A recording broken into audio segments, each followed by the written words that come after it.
자, 그럼 이어서 3, 4번의 비슷한 의미의 연결, 종결 의미의 이제 주요한 연결 의미를 제시해 보도록 하겠습니다. 비슷한 의미의 연결 의미 보시겠습니다. 첫 번째는 뭐뭐기만 하면은 바로 뭐뭐을 때마다 라는 거와 비슷한 의미의 사용이 된다라는 것이죠. 그래서 나는 햄버거를 먹기만 하면 또 햄버거를 먹을 때마다 배가 아프다. 이렇게 될 때도 바로 비슷한 연결 의미이기 때문에 비슷한 의미의 연결 의미는 실생활에서 굉장히 많이 사용되는 예문이기 때문에 이 1번에서 6번까지는 반드시 기억하셔야 되는 부분입니다. 이와 같이 1번에서 6번까지가 계속해서 반복적으로 유형이 바뀌면서 시험에 출제된다라는 것입니다. 자, 두 번째입니다. 뭐뭐 아어 봐야 또는 뭐뭐 는다고 해도 아까 우리 실전 문제에서 나왔던 수리해 봐야 소용이 없다라는 부분이고 수리한다고 해도 소용이 없다라는 그런 부분입니다. 자, 그렇기 때문에 바로 이와 같이 부정적인 이런 부분이 나올 때는 바로 이 뭐뭐 봐야 뭐뭐 는다고 해도입니다. 자, 아어나 이 부분은 아시죠? 받침이 있거나 없거나에 따라서 이 두 가지가 사용이 된다라는 부분입니다. 자, 그 다음에 세 번째, 뭐뭐게, 뭐뭐도록. 네, 그래서 쟤는, 아기는 아이는 아직 키가 많이 안 자랐기 때문에 영양이 풍부한 음식을 먹게 해.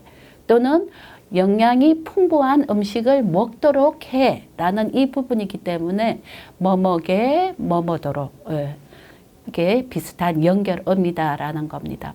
자, 그리고 네 번째는 뭐뭐고자 뭐뭐하기 위해서 이 뭐뭐고자라는 것은 굉장히 한국어에서 잘 아시는 높임말에 속하는 것이 바로 뭐뭐고자 당부하는 그런 부분이지 않습니까? 그래서 이제 조금 더 존경을 표하거나 예의를 차리는 그런 글씨나 편지를 또는 쓸 때는 뭐뭐고자 합니다. 부탁하고자 합니다. 이런 것을 쓰면 또 한국인들이 또 굉장히 이 언어를 좋아하고 참 예의가 바르구나 이런 것이 사용되기 때문에 항상 실생활에 어떤 것이 많이 쓰여지는지 이런 것도 한국어뿐만 아니라 한국 문화를 이해하는데 또 쉽게 또 한국인들과 접근을 쉽게 하기 위한 것도 바로 이러한 연결 의미를 어떤 것을 쓰느냐에 따라서 아직까지 한국 사회는 언어에 대한 예절 이런 것이 아직 많이 남아있는 그런 국가이기 때문에 이런 부분도 한국에서 생활하는 데는 굉장히 도움이 되는 그런 부분입니다. 그래서 이제 뭐뭐기 위해서와는 연결 의미가 이제 비슷하다. 그리고 다섯 번째는 뭐뭐을 정도로 뭐뭐만큼 먹는 거에 제가 계속 이야기를 하고 있습니다. 제가 이 먹는 것을 좋아하기 때문에 배가 부를 정도로 배가 부를 만큼 삼겹살을 먹었다라는 이 부분도 바로 이 비슷한 의미의 연결 의미다라는 것이 바로 다섯 번째에 해당이 되겠습니다. 자, 그래서 비슷한 의미의 연결 의미를 숙지하실 때는 내가 가장 실생활에서 많이 사용되는 기본적인 동사를 활용을 해서 이 연결 의미를 붙여보시면은 훨씬 더 쉽게 이해하실 수가 있다라는 것이 바로 제가 방금 말씀드린 먹다 삼겹살 이것도 말씀드렸던 겁니다. 그 다음에 여섯 번째는 뭐뭐는 탓에 또는 뭐뭐 바람에 이런 것은 바로 어떤 앞에 절에 대한 것에 대한 이 부분을 하는 바람에 안 해도 될 것을 하는 바람에 뒤에 절이 뭔가 잘못되었다, 부정적이다라는 것을 말할 때 뭐뭐 탓에, 뭐뭐 바람에 이것은 바로 이 언어 자체에도 나와 있지 않습니까? 네 탓이야, 내 탓이야 하는 그 탓이기 때문에 이것은 바로 뒤에 약간의 부정적인 절이 나오겠구나라는 것을 보시면은 바로 이 자주 나오는 비슷한 의미의 연결 의미를 다 아실 수가 있다라는 겁니다. 자, 그리고 비슷한 의미의 종결 의미는 바로 첫 번째 뭐뭐기에 달려 있다, 뭐뭐기 나름이다 라는 이 부분도 비슷한 종결 의미로 실생활에도 많이 쓰이는 한국어입니다. 자, 그리고 두 번째도 마찬가지입니다. 뭐뭐일 뿐이다, 뭐뭐에 불과하다라는 것은, 불과하다라는 것은 바로 이 한자에서 나오는 거기 때문에 이제 일 뿐이다는 딱 이거 하나 뿐이기 때문에 이 뿐 들어가면은 정해져 있구나, 제한적이구나 라는 것을 생각하시면 된다라는 겁니다. 나는 내가 가장 좋아하는 친구가 너뿐이야, 뭐 등등 이런 것도 뿐이 들어가기 때문에 제한적이고 한계가 있고 어느 한 가지다라는 것을 또 의미를 뜻할 수가 있으니까 뭐뭐일 뿐이다, 불과하다라는 것은 이 용어를 키워드를 딱 보시게 되면 이것은 이러한 종결 의미구나라는 것을 짐작을 하시면 됩니다. 자, 그 다음에 이제 3번 같은 경우에는 뭐뭐의가 나보다 또는 뭐뭐의는 모양이다. 그 다음에 네 번째는 뭐뭐이나 마찬가지다, 뭐뭐이나 다름없다, 유사 종결 의미. 다섯 번째는 바로 뭐뭐일 수밖에 없다, 뭐뭐지 않을 수 없다라는 부분. 그 다음에 여섯 번째는 뭐뭐으는 척하다, 뭐뭐으는 채하다. 채는 어떤 것을 이제 아는 척, 잘 알지도 못하면서 조금 아는 것을 좀 부풀려서 말한다라는 이 부분에 좀 많이 쓰이는 그런 종결 의미라고 할 수가 있겠습니다. 어쨌든 연결 의미와 종결 의미가 1번에서 6번째까지가 한국어에서 가장 많이 사용되는 바로 연결 의미와 종결 의미입니다.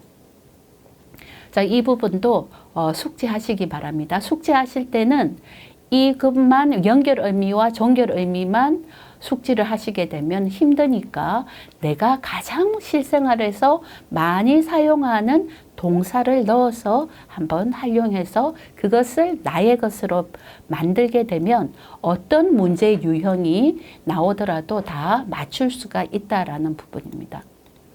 자, 그러면 이제 계속해서 연습 문제로 한번 들어가 보도록 하겠습니다.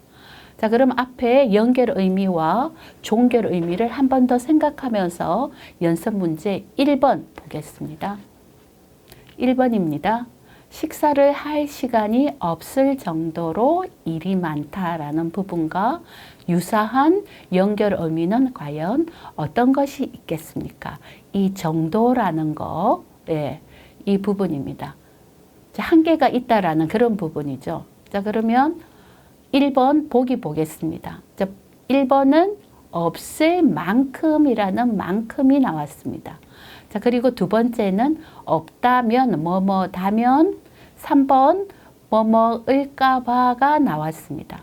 자, 그리고 4번 없고자라는 것은 이것은 거의 사용되지 않는 뭐 이런 부분이기 때문에 4번은 처음부터 이건 뭐 줄을 걷는다든지 아니면 체크를 해 놓는다든지 해 놓으시고 이 세 가지를 보시게 되면 됩니다.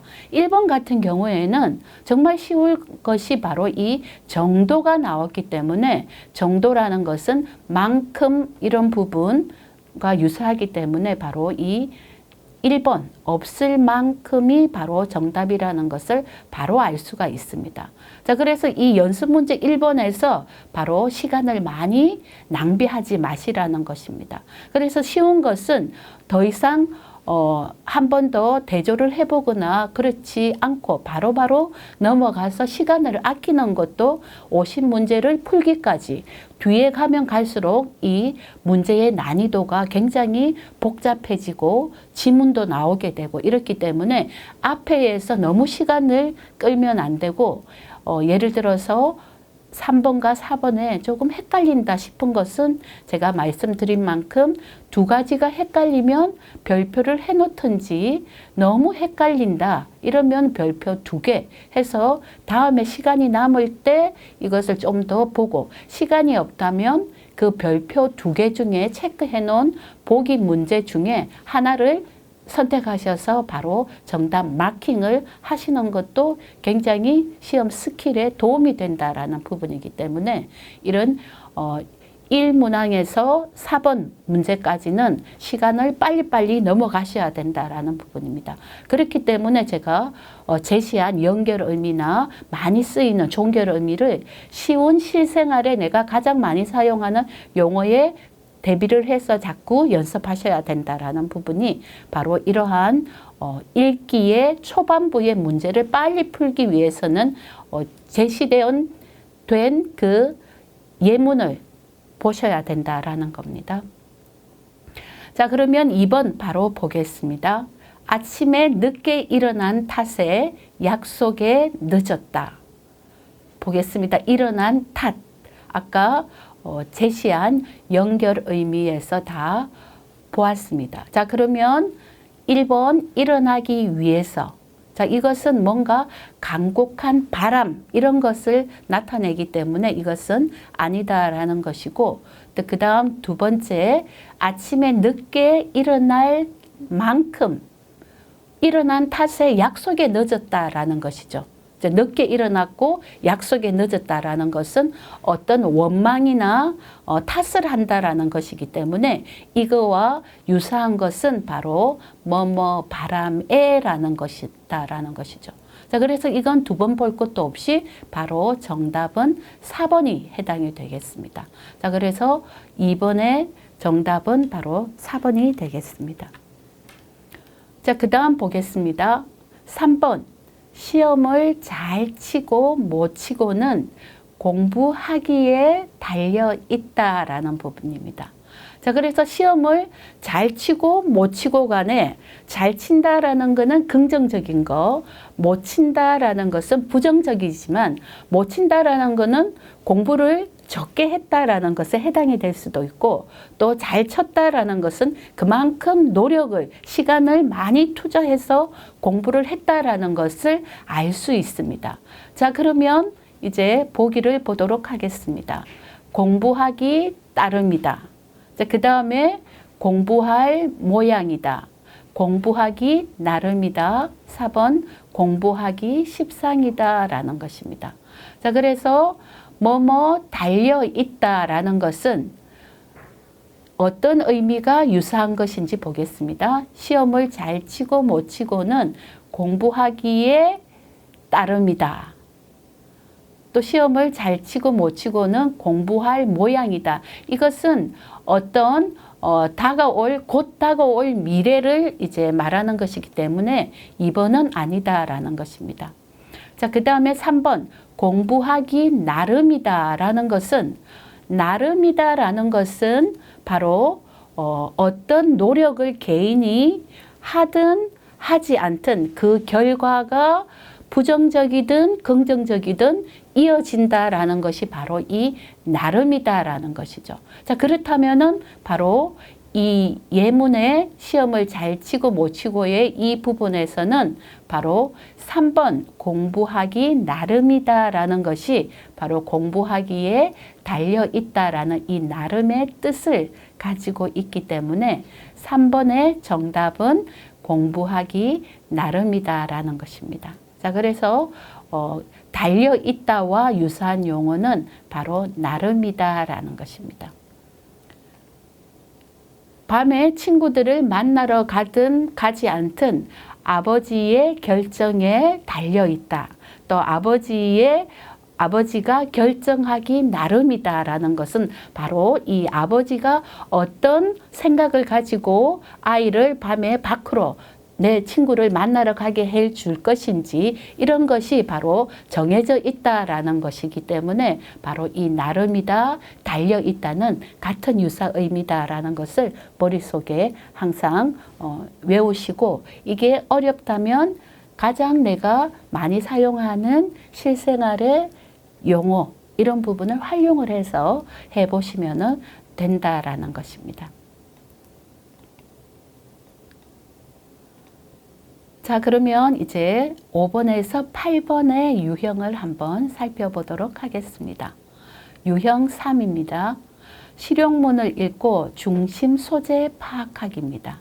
자, 여기서부터는 이제 조금 난이도가 올라가기는 하지만 어쩌면 1번에서 4번까지의 문제보다 5번에서 8번 문제가 훨씬 더 한국어로서의 외국어를 학습하시는 분은 좀 더 쉽게 문제를 맞출 수 있는 것이 바로 이 5번과 8번이 되겠습니다. 자, 그렇기 때문에 5번과 8번도 하나도 틀리지 않게 정답을 맞추셔야 된다라는 것이고, 또 그만큼 이 속도, 시험을 푸는 속도도 여기에서도 1번에서 4번까지와 마찬가지 좀 빨리 가셔야 된다라는 것을 이제 말씀드립니다. 자, 그러면 5번에서 8번 토픽 2 60회의 기출 문제를 보도록 하겠습니다. 6번입니다. 다음은 무엇에 대한 글인지 고르십시오. 자, 여기는 이제 저희가 가장 기출 문제 중에서 5번에서 8번에서 문제 중에 좀 더 실생활에서 많이 사용되는 그런 문제를 가져왔기 때문에 60회에 6번의 문제를 가져왔다라는 것이 바로 이 6번의 이 6이라는 것을 제시하는 겁니다. 순서가 아니다라는 것을 말씀을 드리겠습니다. 6번입니다. 다음은 무엇에 대한 글인지 고르십시오 라고 되어 있습니다. 자, 보겠습니다. 보기입니다. 큰 이불도 깨끗하게 세탁부터 건조까지 한 번에 해결. 자, 이것은 어떤 글에 대한 것인지 금방 알 수가 있지 않겠습니까? 이불 깨끗하게 빠는데 어떤 이불까지, 큰 이불까지 해결 깨끗하게 한다라는 겁니다. 자, 그러면 우체국은 우편물이나 또 은행에 예금을 하는 곳이기 때문에 우체국은 정말 터무니없는 그런 보기가 아닐 수가 없겠습니다. 자, 그래서 1번은 패스. 자, 두 번째 여행사 패스입니다. 여행가는 상관이 없는 거죠. 편의점 또 상관이 없는 것이고 바로 이것은 빨래방이다라는 것입니다. 자, 그래서 큰 이불도 깨끗하게 세탁부터 건조까지 한 번에 해결. 이것은 가장 유사한 것이 바로 빨래방이다라는 것입니다. 빨래방 많이 이용하시지 않습니까? 자, 그렇기 때문에 이 문제도 빠르게 정답을 맞추시고 다음 문제에 넘어가셔야 된다라는 겁니다. 자, 그래서 정답은 바로 4번이 되겠습니다. 세탁, 건조와 관련이 있는 것은 바로 이 보기 네 문제 중에 바로 빨래방이 가장 유사하다라는 거기 때문에 빨래방이 정답이다라는 겁니다. 자, 여기에서 5번에서 8번까지의 시험의 팁은 바로 주어진 글에서 반복되는 명사에 주는 겁니다. 자, 그래서 핵심 어휘를 먼저 찾고 그 단어들의 조합으로 인해서 연상되는 주제를 선택해야 된다라는 부분입니다. 자, 그러면 5번에서 8번까지의 기출 문제 중에 가장 많이 사용된 기출 문제의 용어를 한번 보도록 하겠습니다. 먼저 물건에 대한 용어는 1번에서 10번까지 보겠습니다. 전부 다 생활상의 용어입니다. 세탁기, 그 다음 가습기, 선풍기, 냉장고 등 침대까지 전부 다 내가 사용하는 그 물건들이 바로 문제에 출제된다라는 부분입니다. 자, 그리고 장소입니다. 장소는 바로 우체국, 박물관, 백화점, 미용실, 특히 편의점. 편의점 굉장히 많이 이용하고 계시지 않습니까? 자, 거기에서 지하철역까지, 대중교통까지 이 장소가 가장 많이 사용이 된다라는 부분. 그리고 실생활에서 활용을 늘 하셔야 된다라는 것이고, 주제 보겠습니다. 5번에서 8번까지 주제는 바로 회원 모집이 있습니다. 한국어를 가르치는 또 무료로 가르치는 곳이 또 지원 기관이 한국에서는 또 많이 있습니다. 이런 부분에서 한국어를 배우는 회원 모집을 한다든지 아니면은 나는 몸을 좀 더 튼튼하게 하기 위해서 헬스나 운동을 하고 싶어 회원을 모집하는 이런 회원 광고, 그 다음에 요금 종류도 매우 중요하지 않습니까? 그 다음에 어떤 물건을 살 때 구입 방법이라든지 특히 이용 안내, 그리고 장소 안내 이런 등이 바로 가장 시험에 많이 나오는 유형의 주제라고 할 수가 있겠습니다. 자, 그 다음 보도록 하겠습니다. 자, 그럼 연습 문제 보겠습니다. 연습 문제 1번에서 4번까지 한번 보도록 하겠습니다. 다음은 무엇에 대한 글인지 고르십시오. 이것은 바로 5번에서 8번의 유형에 대한 문제입니다. 자, 그러면 문제 보겠습니다. 보기, 바닷속 작은 물방울 하나까지입니다. 마치 눈앞에 있는 것처럼 바닷속 작은 물방울이 보인다라는 것이죠. 자, 그러면 이 보이는 물건은 과연 어떤 것이 있겠습니까? 세탁기를 돌릴 때 물론 물방울이 보일 수도 있지만 마치 바다가 작은 물방울이 눈앞에 있는 것까지는 아니지 않습니까? 자, 그렇기 때문에 세탁기는 패스. 그 다음에 가습기는 이제 이 수증기가 이 가습기에 의해서 이렇게 올라오지만 눈앞에 보이지만 바닷속 작은 물방울 하나까지 마치 눈앞에 있는 것처럼은 보이지 않는다라는 것이죠. 자, 그럼 시각적인 효과를 나타내는 것이 과연 어떤 것이 있을까요? 텔레비전 한번 보겠습니다. 요즘 텔레비전은 아주 비싼 것도 많지 않습니까? 자, 그러다 보니까 이 텔레비전이 아주 좋은 것은 뭔가 영화를 봤을 때 마치 그 영화가 내가 같이 그 영화 속에 포함이 되는 것처럼 보이는 아주 비싼 이런 TV가 많이 또 나오지 않습니까? 텔레비전, 정답에 가깝습니다. 자, 에어컨 보겠습니다. 에어컨이 시원하기는 해도 마치 바닷속에 작은 물방울이 에어컨 바람에 보이는 것은 아니지 않습니까? 그러면 마치 눈앞에 있는 것처럼 시각적인 효과를 나타내는 것은 바로 텔레비전이다라고 볼 수가 있겠습니다. 자, 그래서 정답은 바로 3번 텔레비전이 되겠습니다. 자, 이것처럼 이 보기를 잘 보게 되면 어떤 것이 정답인지를 바로 보기를 보면 알 수가 있다라는 것을 이제 바로 1번 문제에서 알 수가 있습니다. 자, 그러면 5번에서 8번까지의 유형 중에 이제 첫 번째 연습 문제까지 알아보았습니다. 자, 그러면 오늘은 여기까지 하도록 하겠습니다. 자, 그럼 수고하셨습니다.